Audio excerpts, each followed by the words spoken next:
اس لیے تو حضرت علی نے فرمایا انسان کے اندر دو چیزیں ہیں، دو مادے ہیں، ایک ہے نیکی کا مادہ، ایک ہے برائی کا مادہ، ایک ہے خیر کا مادہ اور ایک ہے شر کا مادہ۔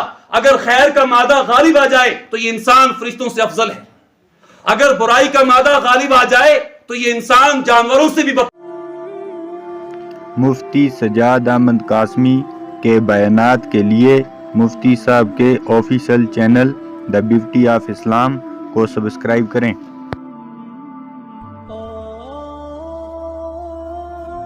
کا چہرے پر نورانیت واپس آئی تھوڑی سی، 14 تاریخ کا رکھا اور بڑھ گئی، 15 تاریخ کا روزہ رکھا، آپ کا چہرہ انور اسی طرح ہو گیا تھا جس طرح جنت میں آپ کا چہرہ انور تھا۔ کس وجہ سے؟ یہ روزے کی برکت کی وجہ سے، یہ روزے کی برکت کی وجہ سے۔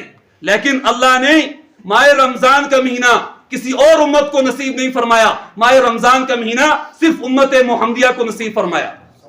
تو خطا ہوتی ہے، اس لیے تو حضرت علی نے فرمایا انسان کے اندر دو چیزیں ہیں، دو مادے ہیں، ایک ہے نیکی کا مادہ، ایک ہے برائی کا مادہ، ایک ہے خیر کا مادہ اور ایک ہے شر کا مادہ۔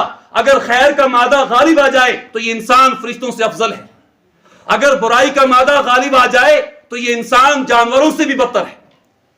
اس کا مقام فرشتوں سے اللہ نے اس لیے بڑھایا کہ فرشتوں کے اندر ایک ہی مادہ ہے، نیکی کا مادہ، ان کے اندر اور کوئی خواہش نہیں ہے۔ لیکن انسان کے اندر خواہشات کے ساتھ ساتھ اللہ نے یہ دونوں مادے رکھے، خیر کا بھی شر کا بھی۔ تو حضرت آدم سے بھول کر جو خطا ہوئی، آپ نے رب کی طرف رجوع کیا، اللہ نے معاف کر دیا۔ اور دوسری طرف قال ما منعك الا تسجد اذ امرتك، اللہ نے ابلیس کو خطاب کرتے ہوئے فرمایا تجھے کس چیز نے روکا سجدہ کرنے سے؟ انا خیر من، کہنے لگا میں آدم سے بہتر ہوں۔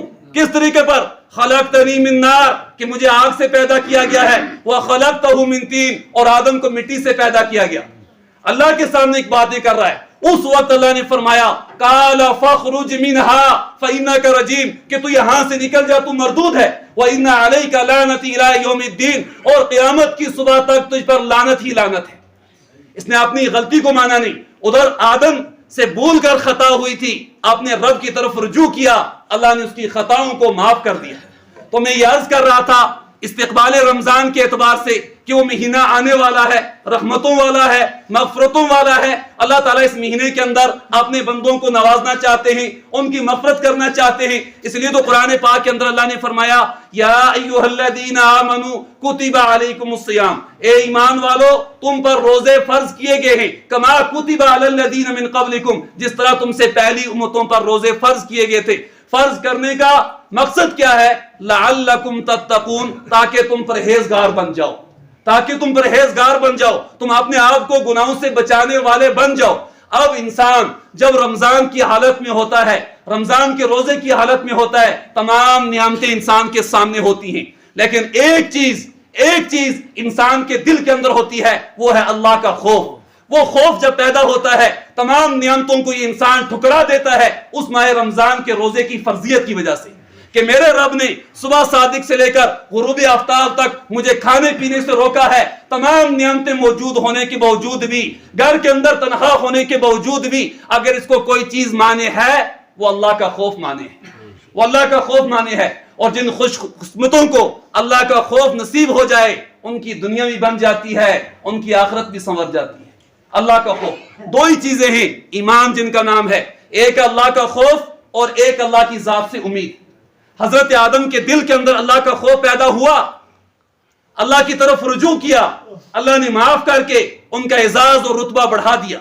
اگر یہ خوف ہر ایمان والے کے دل میں پیدا ہو جائے، وہ ایمان والا اپنی 24 گھنٹے کی زندگی اللہ کے بتائے ہوئے احکامات کے مطابق گزارے گا، 24 گھنٹے کی زندگی۔